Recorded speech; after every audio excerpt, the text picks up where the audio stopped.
The courtroom was quiet but filled with an undercurrent of unspoken expectations as Marcus Bennett, a black man in his early 30s, sat at the defense table. The presiding judge, Honorable Eleanor Marks, had a reputation for being strict but fair. However, in the early moments of the trial, her demeanor suggested she viewed Marcus as just another defendant, ordinary, unremarkable, perhaps even ill-prepared. Judge Marks kept glancing at Marcus with subtle skepticism.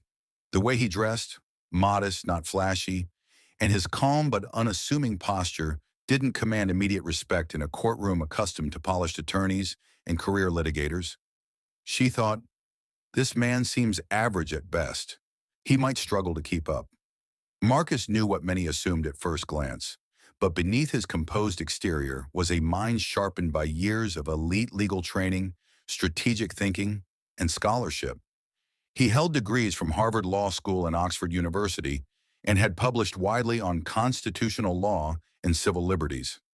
Yet he had chosen to represent himself in this case, not out of necessity, but conviction. When Judge Marks called the proceedings to order, Marcus rose calmly. Your Honor, ladies and gentlemen of the court, I am here today not just to defend myself, but to uphold the principles of justice that our legal system is founded upon. Marcus began, his voice steady and authoritative. The prosecution quickly attempted to press him with a barrage of legal jargon and complex statutes, expecting him to falter. But Marcus responded with precision and depth, explaining nuanced legal concepts with clarity and confidence. He dissected the prosecution's evidence piece by piece, highlighting inconsistencies and misinterpretations of the law. His arguments weren't just correct, they were compelling and deeply insightful. At one point, Judge Marks interrupted, Mr. Bennett, are you a practicing attorney? Marcus smiled politely. No, Your Honor, but I have extensive legal education and have served as a legal consultant for several nonprofit organizations focusing on civil rights. Surprised but intrigued, the judge listened as Marcus continued to cite landmark Supreme Court cases, scholarly articles, and constitutional principles that few courtroom veterans could recall on the spot. By the middle of the trial, the tone had shifted.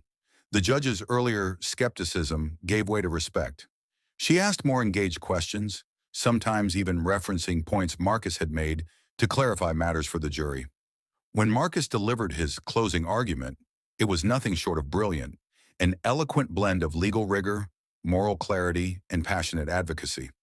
Justice is not reserved for the privileged or the polished, he concluded. It is the right of every individual, regardless of background or appearance. The jury, moved by Marcus's intellect and integrity, returned a unanimous verdict in his favor. After the verdict, Judge Marks approached Marcus privately. Mr. Bennett, I underestimated you. Your knowledge and poise are exceptional. I look forward to seeing more of your work. Marcus nodded with quiet humility. Thank you, Your Honor. I hope this case shows that true ability isn't always immediately visible. His victory echoed beyond the courtroom, inspiring many who face similar judgments to trust in their own intellect and strength. Marcus Bennett became a symbol of how excellence and dedication can shatter expectations, even those held by the most experienced judges.